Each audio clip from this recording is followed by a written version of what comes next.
નમસ્તે. ધોરણ 11 chemistry chapter number 2 પરમાણુનું બંધારણ. મિત્રો, આજનો વિડીયો નંબર છે 7. વિડીયો નંબર 7નો જોયા પહેલાં વિડીયો નંબર 1 થી 6 જોવો ફરજિયાત જરૂરી છે. મિત્રો, આજનો આપણો ટોપિક છે વિદ્યુત ચુંબકીય વિકિરણનો કણ સ્વભાવ. આપણે લાસ્ટ વિડીયોમાં સમજ મેળવી હતી કે જ્યારે પણ કોઈ પણ વીજભારિત કણ એ પ્રવેગિત ગતિ કરે છે ત્યારે તે વિદ્યુત ચુંબકીય વિકિરણ ઉત્સર્જિત કરે છે. અને એ વિદ્યુત ચુંબકીય વિકિરણ એનો બે પ્રકારનો સ્વભાવ હોય છે. એક છે તેનો તરંગ સ્વભાવ, જેને આપણે વેવ નેચર કહીએ છીએ, અને બીજો છે પાર્ટિકલ નેચર, જેને આપણે કણ સ્વભાવ કહીએ છીએ. આપણે આગળના વિડીયોની અંદર જોયું હતું કે વિદ્યુત ચુંબકીય વિકિરણ એ કેવી રીતે તરંગ સ્વભાવ ધરાવે છે તેની આપણે સમજૂતી મેળવી હતી. અને તે વિડીયોમાં આપણે એ પણ વાત કરી હતી કે વિદ્યુત ચુંબકીય વિકિરણ તે ચુંબકીય અને વિદ્યુતીય ક્ષેત્ર બંનેને પરસ્પર લંબ રીતે આગળ વધે છે અને સંચરણની દિશાને લંબ પણ તે બંને ક્ષેત્રો હોય છે. તેની આપણે ચર્ચા કરી હતી અને તેના માટે કેટલાક આપણે જુદા જુદા એકમો પણ સમજાવ્યા હતા કે જેમાં કંપ વિસ્તાર, આવૃત્તિ, તરંગ લંબાઈ, તરંગ સંખ્યા. તો હવે આજે આપણે વિદ્યુત ચુંબકીય વિકિરણનો બીજો સ્વભાવ, જેને આપણે પાર્ટિકલ નેચર કહીએ છીએ, જેને આપણે કહીએ છીએ કણ સ્વભાવ. તો વિદ્યુત ચુંબકીય વિકિરણ એ કણ સ્વભાવ કેવી રીતે ધરાવે છે, કઈ બાબતો પરથી ખ્યાલ આવ્યો કે તે કણ સ્વભાવ ધરાવે છે, પાર્ટિકલ નેચર ધરાવે છે, તેની ચર્ચા આજે આપણે કરવાના છે. મિત્રો, આપણે ફિઝિક્સના કેટલાક મુદ્દા એવા છે કે જે આપણે વિદ્યુત ચુંબકીય વિકિરણના તરંગ સ્વભાવ દ્વારા સમજાવી શકાય છે. ફોર એક્ઝામ્પલ કે વિવર્તન અને વ્યતિકરણ, જે તમે ફિઝિક્સમાં શીખવાના છો ડિટેલમાં, જેની આજે આપણે ચર્ચા નથી કરવાની. તો આવા બધા મુદ્દાઓનો ઉકેલ એ વિદ્યુત ચુંબકીય વિકિરણના તરંગ સ્વભાવ દ્વારા સમજાવી શકાય. પરંતુ હજુ પણ કેટલાક મુદ્દાઓ એવા છે કે જેનો ઉકેલ વિદ્યુત ચુંબકીય વિકિરણના તરંગ સ્વભાવ મારફતે આપી શકાતો નથી. માટે એવા જે અવલોકનો છે તે અવલોકનો, જેમ કે પહેલું એક અવલોકન છે કે જે તરંગ સ્વભાવ દ્વારા સમજાવી શકાતું નથી, તો કયું છે? તો કે ગરમ પદાર્થો. મિત્રો, ગરમ પદાર્થોને આપણે કહીએ છીએ કાળા પદાર્થો, અને આવા કાળા પદાર્થોમાંથી ઉત્સર્જિત થતા વિકિરણનો સ્વભાવ એ તરંગ સ્વભાવ હોતો નથી. તો આ એક અવલોકન આપણે તરંગ સ્વભાવ મારફતે નથી સમજી શકતા. બીજું એક છે જેને આપણે કહીશું ફોટો ઇલેક્ટ્રિક અસર, જે હવે પછીના વિડીયોમાં આપણે ફોટો ઇલેક્ટ્રિક અસર વિશે આપણે સમજવાના છે. પરંતુ આપણે સામાન્ય રીતે વાત કરીએ તો ફોટો ઇલેક્ટ્રિક અસર એ શું છે? તો કોઈ પણ ધાતુની સપાટી પર જ્યારે પણ વિકિરણ અથડાય છે ત્યારે તે ઇલેક્ટ્રોન ઉત્સર્જિત થાય છે. આની સમજણ પણ આપણે તરંગ સ્વભાવ મારફતે સમજાવી શકાતા નથી. અને બીજું એક છે કે હાઇડ્રોજનના સંદર્ભમાં રેખા વર્ણપટ. તો આ ત્રણ જે મુદ્દા છે એ ત્રણ મુદ્દા આપણે વારાફરતી વિદ્યુત ચુંબકીય વિકિરણના કણ સ્વભાવ મારફતે સમજવાના છે, જે વિદ્યુત ચુંબકીય વિકિરણનો તરંગ સ્વભાવ સમજાવી શકતું નથી. માટે વારાફરતી આપણે આ ત્રણેય મુદ્દાઓનો અભ્યાસ કરવાનો છે, જેમાં આપણે પહેલું જોઈશું જે છે કાળા પદાર્થના વિકિરણની સમજૂતી, જે આપણે આગળ જ વાત કરી કે જ્યારે કાળા પદાર્થોમાંથી ઉત્સર્જિત થતા વિકિરણનો સ્વભાવ. તો આ કાળા પદાર્થના વિકિરણની સમજૂતી વિશે આપણે ચર્ચા કરવા જઈ રહ્યા છે. ત્યારે સૌ પ્રથમ તો આ જે કાળા પદાર્થના વિકિરણની સમજૂતી કોને આપી હતી? તો પહેલું તો ઈસવીસન 1900માં મેક્સ પ્લાન્ક નામના વૈજ્ઞાનિકે આપી હતી. મેક્સ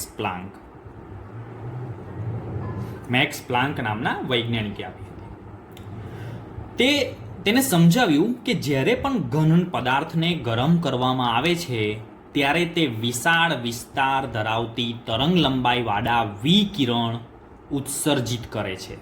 ફોર એક્ઝામ્પલ મિત્રો, અહીંયા હું એક સામાન્ય સમજ તમને આપું છું કે આ એક કાળો પદાર્થ છે, કાં તો એક ઘન છે, તેને આપણે ગરમ કરવામાં આવે છે ત્યારે વિશાળ વિસ્તાર ધરાવતી તરંગ લંબાઈ એટલે શું? તો કે વિશાળ વિસ્તાર ધરાવતી તરંગ લંબાઈ વાળા વિકિરણો ઉત્સર્જિત કરે છે. અહીંયા જુદી જુદી આપણે તરંગ લંબાઈ દર્શાવીએ છીએ. λ1, λ2, λ3, જુદી જુદી તરંગ લંબાઈ છે. λ4, λ5, આવી જુદી જુદી તરંગ લંબાઈ ધરાવતા વિકિરણો તે ઉત્સર્જિત કરે છે, જેની તરંગ લંબાઈ, જેના વેવ ઇન્ફાઇનાઇટ પણ હોઈ શકે, જેના ઉત્સર્જન પામતી તરંગ લંબાઈ ઘણી બધી હોઈ શકે, જુદી જુદી હોઈ શકે, જેની તરંગ લંબાઈ અલગ અલગ હોય. અને કેટલીક ઓછી તરંગ લંબાઈ વાળા તો કેટલીક વધુ તરંગ લંબાઈ વાળા વિકિરણ ઉત્સર્જન કરે છે. તો મેક્સ પ્લેન્કની આ જે સમજૂતી છે એ સમજૂતી પરથી તેને એક અવલોકન કર્યું. તો તેને શું કર્યું? તો તેને ઉત્સર્જન થતા વિકિરણની તરંગ લંબાઈ અને તેની તીવ્રતાનો ગ્રાફ દોર્યો. પણ એ પહેલા આપણે અહીંયા ઇન્ડિકેટ કરી દઈએ કે જ્યારે ઘનને ગરમ કરવામાં આવે છે ત્યારે જુદી જુદી તરંગ લંબાઈ વાળા વિકિરણો ઉત્સર્જિત થાય છે. λ2, λ3, આવા જુદી જુદી તરંગ લંબાઈ વાળા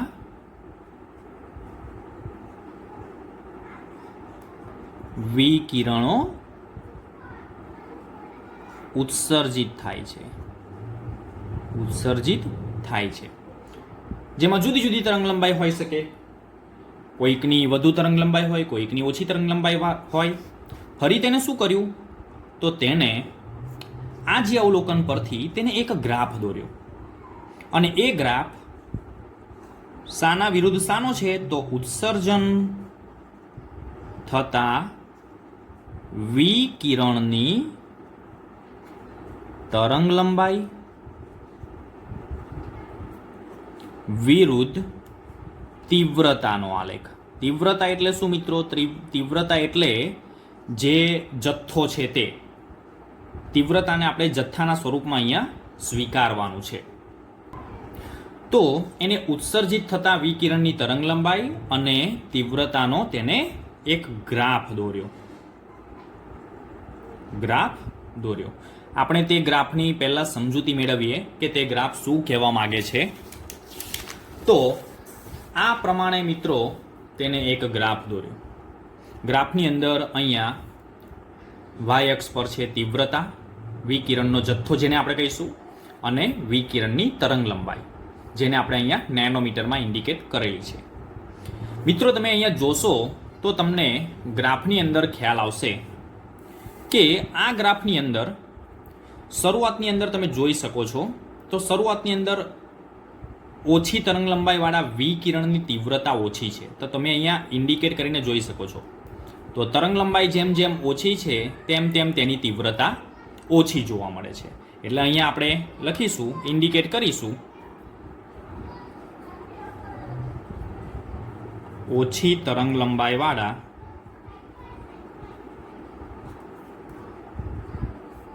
વિકિરણની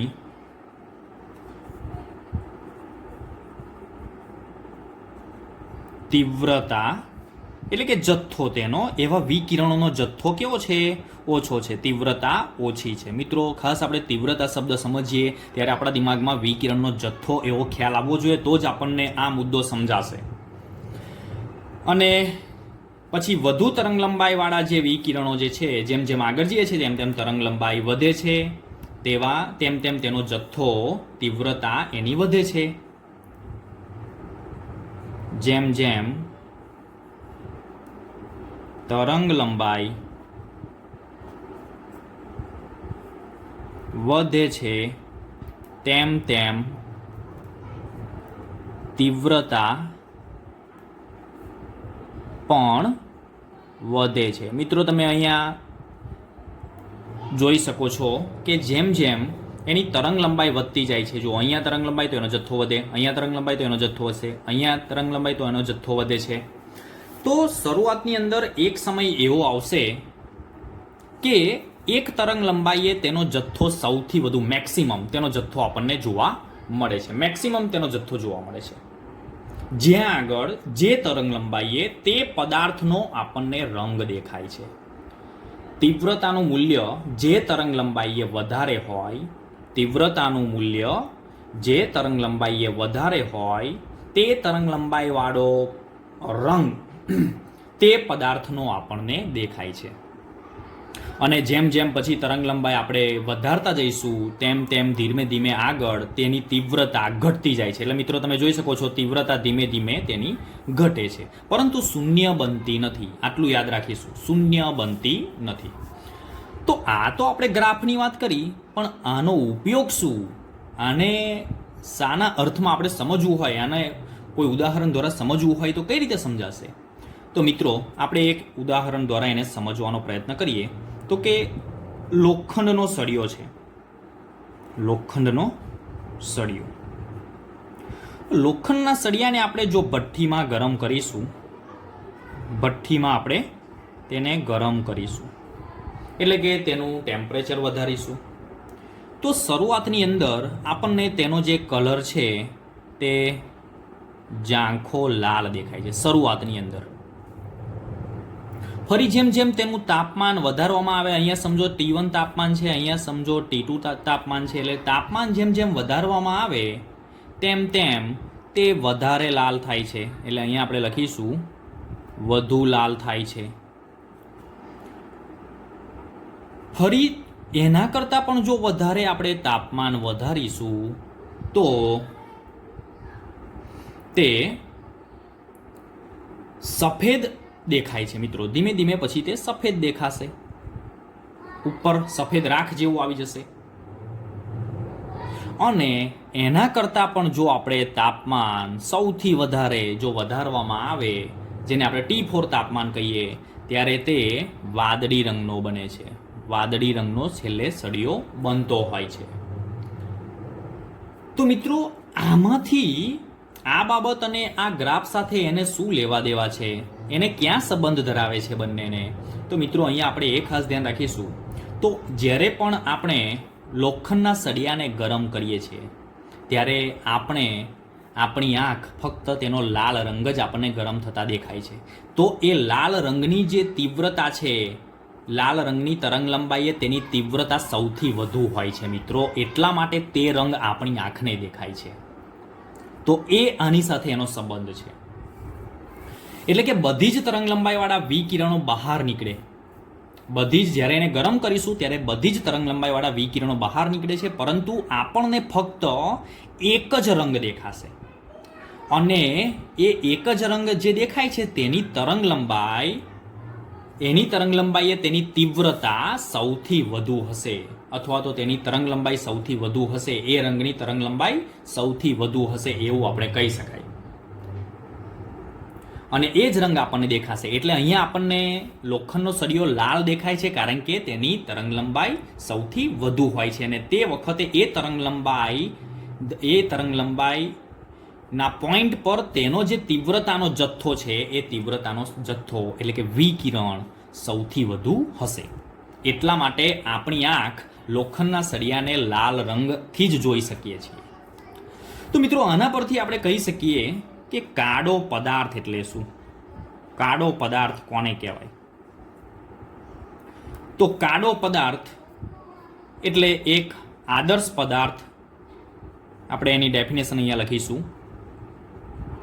આદર્શ પદાર્થ કે જે બધી જ આવૃત્તિઓનું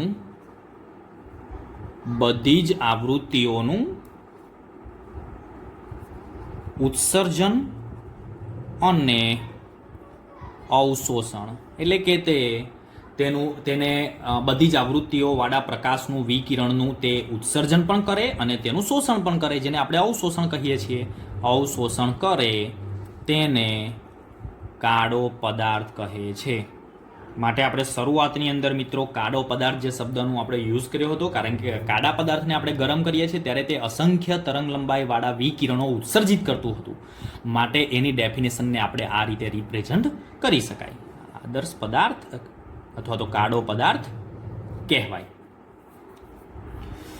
પરંતુ કાળા પદાર્થની જે સૈદ્ધાંતિક સમજણ છે મિત્રો, એ સૈદ્ધાંતિક સમજણ થોડીક અલગ છે. આપણે અહીંયા વિચારીએ એ જ ગ્રાફ ફરીથી આપણે દોરીને જો વિચારીએ તો કાળા પદાર્થની એક સૈદ્ધાંતિક સમજની હું તમને વાત કરું તો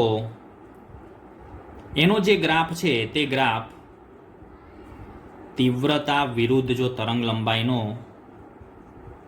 દોરવામાં આવે, તીવ્રતા વિરુદ્ધ તરંગ લંબાઈનો ગ્રાફ જો દોરવામાં આવે તો સૈદ્ધાંતિક રીતે તેનો ગ્રાફ આ રીતે મળે છે, જે આપણે અહીંયા લખીશું સૈદ્ધાંતિક રીતે. એટલે કે જ્યારે પ્રકાશ તરંગ તરીકે વર્તે છે ત્યારે તેનો જે ગ્રાફ છે તે ગ્રાફ આ રીતે હોય છે. તરંગ સ્વરૂપે હોય ત્યારે, પ્રકાશ તરંગ સ્વરૂપે હોય ત્યારે. મિત્રો ખાસ ધ્યાન રાખીશું, પ્રકાશ જ્યારે તરંગ સ્વરૂપે હોય છે ત્યારે તેનો ગ્રાફ આ રીતનો હોય છે. હવે કણ સ્વરૂપે હોય ત્યારે તેનો ગ્રાફ આ રીતે હોય. તો બંને ગ્રાફમાં વેરિએશન આવે છે.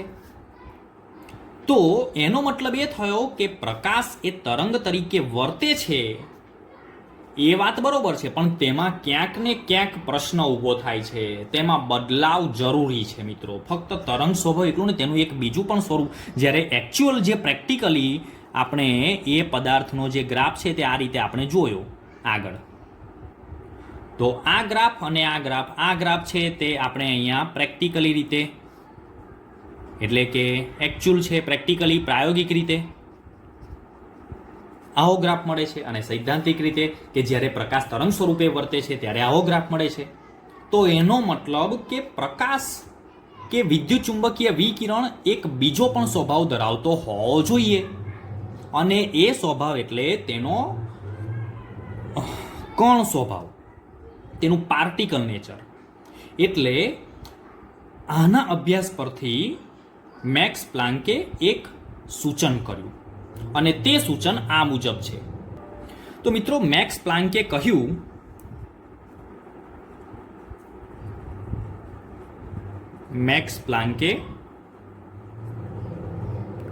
કે તેને સૂચન કર્યું કે પ્રકાશ છે કાં તો વિદ્યુત ચુંબકીય વિકિરણ, અહીંયા લખીશું આપણે પ્રકાશ કાં તો વિદ્યુત ચુંબકીય વિકિરણ તે ઉર્જાનો બનેલો છે. મિત્રો મોસ્ટ આઈએમપી બાબત છે, ઉર્જાનો બનેલો છે. એટલે કે આપણે અહીંયા સમજવું જરૂરી છે મિત્રો કે ઉર્જાનો કઈ રીતે બનેલો હશે, અને તેને એ પણ સમજાવ્યું, આપણે એની પણ ચર્ચા કરીએ છીએ કે ઉર્જા સ્વરૂપે કઈ રીતે હોય છે તે પણ આપણે સમજીએ, અને તેને એ બાબત પણ ક્લિયર કરી કે કોઈ પણ પરમાણુ કે અણુ કાં તો વિદ્યુત ચુંબકીય વિકિરણ એ શક્તિનું ઉત્સર્જન કે અવશોષણ, શક્તિનું, ખાસ મિત્રો ધ્યાન રાખીશું, ઉર્જાનું, શક્તિ એટલે ઉર્જા, ઉર્જાનું ઉત્સર્જન કે અવશોષણ કોઈ અસતત રીતે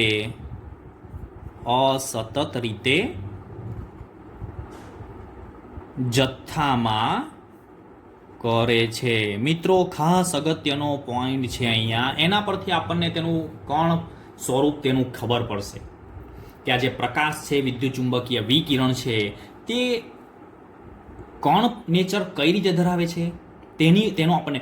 હવે મિત્રો એક બાબત આપણે ધ્યાનથી સમજવાની છે કે આપણે આગળ જોયું હતું કે જ્યારે પણ કોઈ વિદ્યુત ચુંબકીય વિકિરણ તરંગ સ્વરૂપે પ્રસરે ત્યારે તરંગ સ્વરૂપે તે આ રીતે પ્રસરતું હોય છે, તેનું તરંગ સ્વરૂપ આપણે કહીએ છીએ. આ સમજવા માટે હું આવું દોરું છું, તરંગ સ્વરૂપે. મિત્રો આ રીતે તરંગ સ્વરૂપે આગળ પ્રસરે છે, જેને આપણે સતત રીતે કહી શકાય. આને આપણે કહીશું સતત રીતે. સતત એટલે કન્ટિન્યુઅસ, તે આગળ ને આગળ એક પણ પ્રકારની ગેપ પાડ્યા વગર આગળ વધ્યા જ કરે છે, સતત રીતે છે.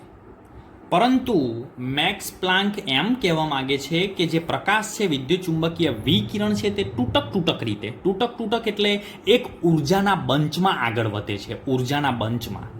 એટલે કે આ રીતે, ધારો કે આપણે સમજવું હોય તો અસતત રીતે જો સમજવું હોય તો આ રીતે આપણે સમજી શકાય કે એક બંચ, બીજો બંચ, ત્રીજો બંચ, ચોથો બંચ, પાંચમો બંચ, આમ બંચ સ્વરૂપે તે આગળ વધતું હોય છે, બંચ સ્વરૂપે.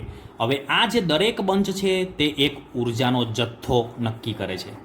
દરેક જે બંચ છે તેનો પોતાનો ઉર્જાનો એક જથ્થો હોય છે. તો આ રીતે અસતત રીતે, જેવી રીતે આપણે આપણા જે હૃદયના જે ધબકારા છે એ ધબકારા કેવી રીતે આપણે લઈએ છીએ, તો એ ધબકારાની અંદર આપણને ખબર છે, અહીંયા આને આપણે લખી દઈશું કણ સ્વભાવ.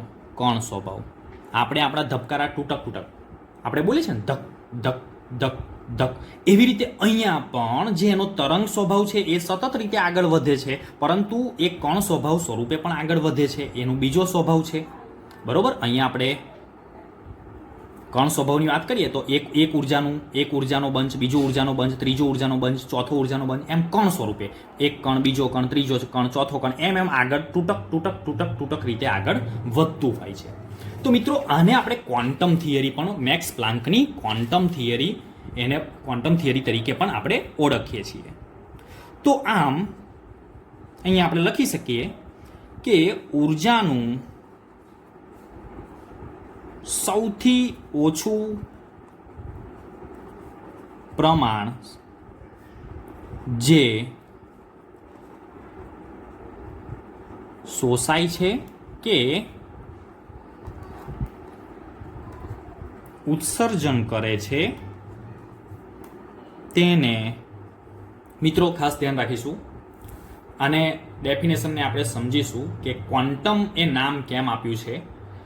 હવે કોઈ પણ વિદ્યુત ચુંબકીય વિકિરણની જે ઉર્જા હોય છે તે ઉર્જાનું સૌથી ઓછું પ્રમાણ કે જેનું શોષણ, સૌથી ઓછી ઉર્જા શોષાય કે કાં તો તેનું ઉત્સર્જન કરે, તેને પ્લાન્કે શું કહ્યું? તેને પ્લાન્કે એક નામ આપ્યું ક્વોન્ટમ. મિત્રો ખાસ યાદ રાખીશું, ક્વોન્ટમ. ક્વોન્ટમ એટલે એક ઉર્જાનો જથ્થો, ઓછામાં ઓછી જે ઉર્જા શોષાય કાં તો ઉત્સર્જન કરે તેને એક ક્વોન્ટમ નામ આપ્યું. અને તેને સૂચવ્યું કે વિકિરણના એક ક્વોન્ટમની જે ઉર્જા છે, અહીંયા લખીશું આપણે, વિકિરણના એક ક્વોન્ટમની ઉર્જા E, જેને નામ આપેલું છે ક્વોન્ટમની ઉર્જાને આપણે એનર્જીનો E કહીશું, એ તેની આવૃત્તિ ન્યૂને સમપ્રમાણ હોય છે, સમપ્રમાણ છે, આવું તેને સૂચન કર્યું. અને એના પરથી તેને એક સૂત્ર આપ્યું કે E એટલે ક્વોન્ટમની ઉર્જા. ક્વોન્ટમની ઉર્જા એટલે શું? ક્વોન્ટમ એટલે ઓછામાં ઓછું ઉર્જાનું જે પ્રમાણ કે જે શોષાય કાં તો ઉત્સર્જન કરે, તે E h ન્યુ. H એટલે શું? તો H ને આપણે કહીશું પ્લાન્કનો અચળાંક કહીશું, પ્લાન્કનો અચળાંક. હવે આ પ્લાન્કનો અચળાંક છે તેની એક વેલ્યુ છે જે આપણે યાદ રાખવાની છે મિત્રો, 6.626 ગુણ્યા 10⁻34 જૂલ ઇન્ટુ સેકન્ડ. એનો એકમ પણ આપણે યાદ રાખીશું. તો મિત્રો આ રીતે મેક્સ પ્લાન્કે શું કર્યું?